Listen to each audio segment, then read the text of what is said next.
Okay, so you're looking to get informed, quick, and deep. Right, that's what we aim for. Exactly. Today, we're getting to a really impactful YouTube video. It's called VRSA, A Day Without a Mexican. Hmm. And it asks this fundamental question. What would things actually look like without the contributions of Mexicans and, well, immigrants generally? Yeah, it's a powerful premise. Our mission today is really to unpack the arguments in the video, get a handle on the perspectives it presents about labor, culture, all that. So where does it start? The video, I mean. Well, right off the bat, it hits you with this strong image, Okay. construction work. It claims my people, meaning Mexicans and immigrants, are out there grinding, building up this land. Okay, so focused on labor, the physical building. Right. But it also says, while money is a factor, sure, there's also real passion behind it, a drive for something more, a better life. It mentions innocence. Like, the main goal is just improvement. That makes sense. Yeah. And this drive, this passion, it seems tied to what they left behind. Absolutely. The video uses some intense language there. Talks about a war outside, how it pours outside, blood floods the soil. Really paints a picture of very difficult, maybe dangerous home situations. Wow, okay, so escaping hardship. Exactly. And connecting that to this urge to keep our seeds alive, protecting family, the future, it suggests this feeling of being, well, products of the USA in a way, but maybe without the recognition that comes with it. Right, contributing but not fully seen. So how does the economy play into this in the video's view? Well, it shifts gears a bit there. Makes this direct statement, y'all the main consumers. Meaning, It seems to critique certain consumption habits, suggesting they maybe make global problems worse.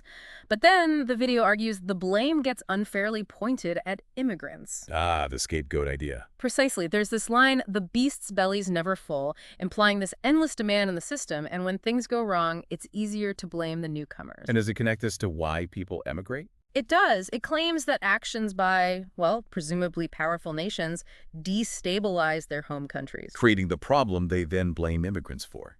That seems to be the argument, turning people into foes, almost forcing them out.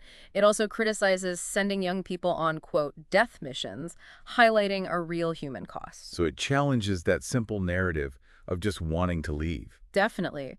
It contrasts the, painted picture perfect idea some might have of other countries with the gritty reality of fighting just to survive. And it brings up military service too, right? Yeah, that's a powerful point. Fighting in U.S. wars, making huge contributions, and then facing deportation, it really underscores a sense of betrayal. Which leads into this idea of hypocrisy. Exactly. That line, they hate us, but they love the food, our culture, and our women. It's blunt. It speaks directly to feeling used, Continued exploitation, the sense of others just taking shit. And it even draws historical parallels, I think. It does, yeah. A really stark one. It references the treatment of Native Americans.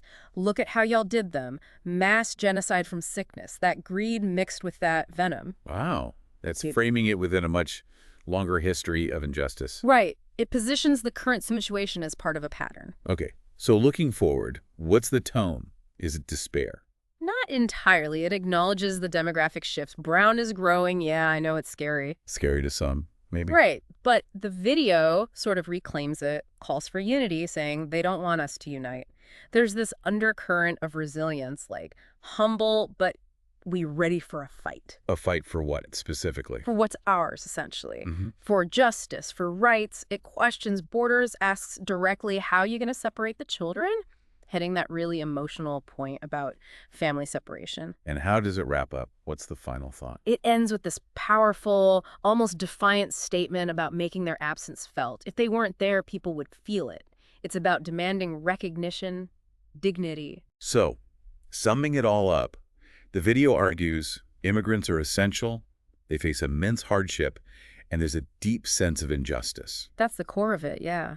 It really pushes you to consider the ripple effects if a whole group just vanished. Yeah. How interconnected everything is. It definitely makes you think, doesn't it? What would a day look like in, your town, your city, without certain groups who maybe aren't always acknowledged? And that final message from the video, this growing presence, this readiness to stand up, it's something to really mull over, the interconnectedness of it all.